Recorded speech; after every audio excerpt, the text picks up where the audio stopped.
সীমান্তবর্তী জেলা পঞ্চগড়ের তেঁতুলিয়ার শালবাহানে একসময় তেল খনির খবরে সরগরম ছিল পুরো দেশ। বিদেশি কোম্পানি, হেলিকপ্টারে বিশেষজ্ঞদের যাতায়াত, কোটি টাকার প্রকল্প, সবকিছুই ছিল চোখ ধাঁধানো।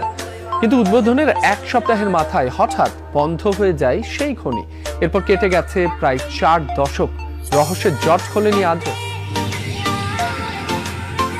সবুজে ঘেরা পঞ্চগড়ের সীমান্তবর্তী উপজেলা তেঁতুলিয়ার শালবাহান এলাকা ঘনবসতিপূর্ণ।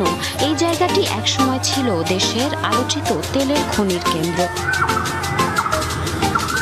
1987 সালে ভূকম্পন জরিপে এখানে তেলের সন্ধান পাওয়া যায়। পরের বছর 1988 সালের 10 মে তৎকালীন রাষ্ট্রপতি হুসাইন মোহাম্মদ এরশাদ আনুষ্ঠানিকভাবে উদ্বোধন করেন খনন কার্যক্রম। পরিকল্পনা ছিল প্রায় 8000 ফুট গভীর থেকে তেল উত্তোলনের। ফ্রান্সের একটি কোম্পানিকে দেয়া হয় দায়িত্ব।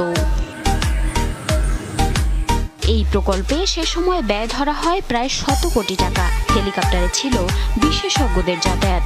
দেশি বিদেশি গণমাধ্যমেও ব্যাপকভাবে প্রচার পায় এই খনির খবর। কিন্তু আশার আলো জ্বালিয়ে মাত্র এক সপ্তাহের মধ্যেই থেমে যায় সবকিছু।